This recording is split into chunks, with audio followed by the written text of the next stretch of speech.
when we put out the run sheet last night, I wrote the Dallas Mavericks take control of the number 3 seed because it was like 22-9 to start. And then all of a sudden, Phoenix was like, let's just see what happens. And that's why I had to add, hopefully, were you watching any of that Phoenix and Golden State game, Mike? Because I know you were in on the Mavs game, but we still needed Phoenix to win to take control of number 3 seed. No, because I'm surprised. I got home later, so I watched the Maverick game later. I did know the result, so I did watch it knowing the good result of what happened to the Mavericks.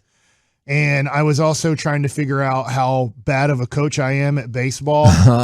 And so I woke up this morning at 5:30 thinking about what in the world to do with my 12-year-old baseball team. And then I looked at NBA's scoreboard, and then I was like, yes, 107, 103. We have the 3 seed. We're tied, but we have it. We have it over tiebreaker. Yeah, man, the one thing, Kevin, my boldest prediction now is the Mavericks are going to lose in the NBA Finals. Yeah, and that is a bold prediction to be sure. Which I bet people would lose their minds if the Mavs lost, and not in a good way, if they lost in the NBA Finals, to be like, what? Why didn't they win it? And so, that's my bold prediction right now. But when it comes to clutch, the Suns are very, very good right now. They know how to win in the late part of a game, and they know how to do that. I don't know if they're good enough to overcome Giannis later down the road if he was to do what he did last year in the finals again. But they are such a good clutch team. That's it could be beneficial to the Mavericks down the stretch here that they knock off some people, even if they don't care on any given night. Oh, okay. Now you mentioned it in the cross, but Dorian Finney-Smith, I don't want to discount Luka's game last night because clearly it was excellent, but it's almost to the point where I'm like, sure, 35, which is not the best thing in the world because that's still amazing. I was thinking about this last night, rewatching the game or just watching it later than it happened, is when he got 20 in the quarter and 30 after 3 quarters.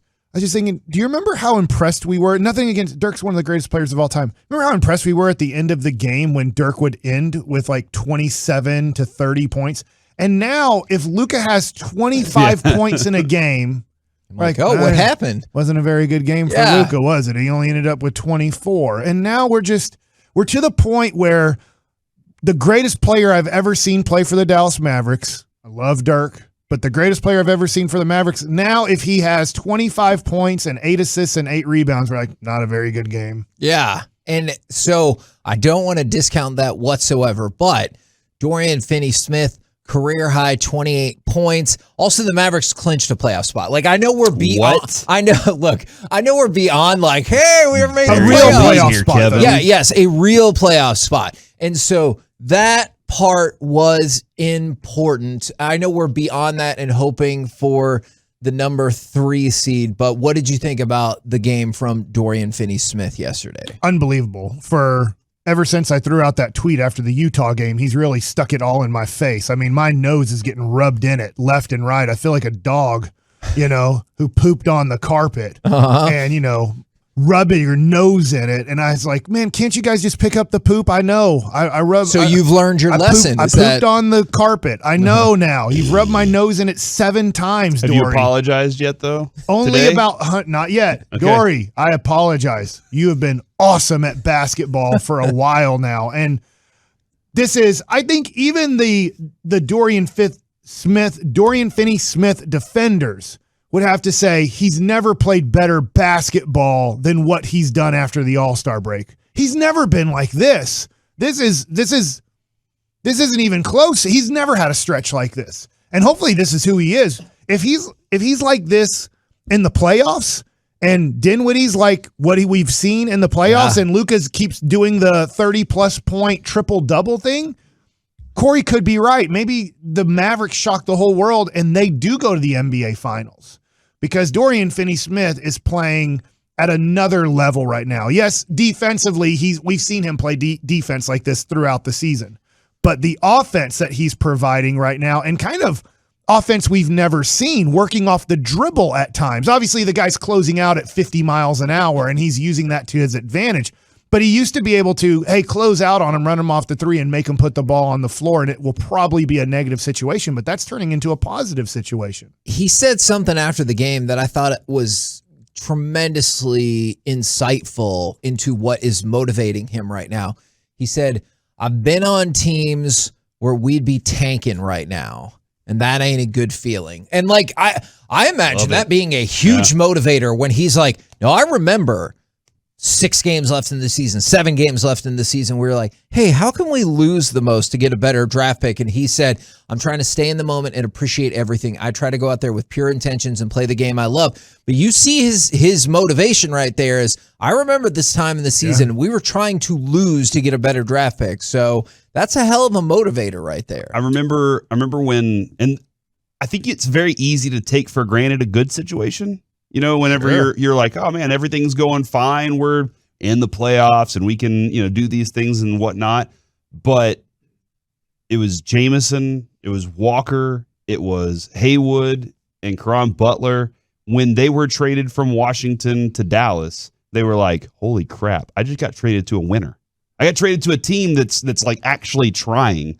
And that's a big difference. It's great to hear somebody say that they're taking their game up from there. They're already here, and they're more interested in it, more intrigued in it. But going from a loser to a winner like that changes your mindset, and maybe that's another reason like Dinwiddie is in that mindset too, where he's in that focus of I was on Washington, dude. Yeah, no, absolutely. Now, and being able to catch Golden State already is huge because you still have, I think, 5 games to go. The Mavericks are favored in 4 of their last 5 games, with the one outlier being the Milwaukee game that we talked about. And Golden State, I do believe going down the stretch, they're favored in either 2 or 3 of their last 5 games. So the way the teams have been trending, the way the schedule sets up, it seems like it should be unlikely that Dallas falls back of Golden State. And now you've created enough of a cushion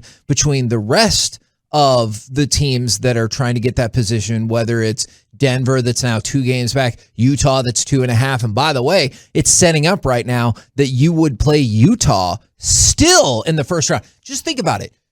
A week and a half ago, maybe 2 weeks ago, you were going to open up the playoffs against Utah with the Mavericks as the 5 seed and Utah as the 4 seed. Now, as it stands right now, you open up the playoffs against Utah, and the Mavericks are the 3 seed and they're the 6 seed, which shows how bad Utah has been playing and how great Dallas has been playing.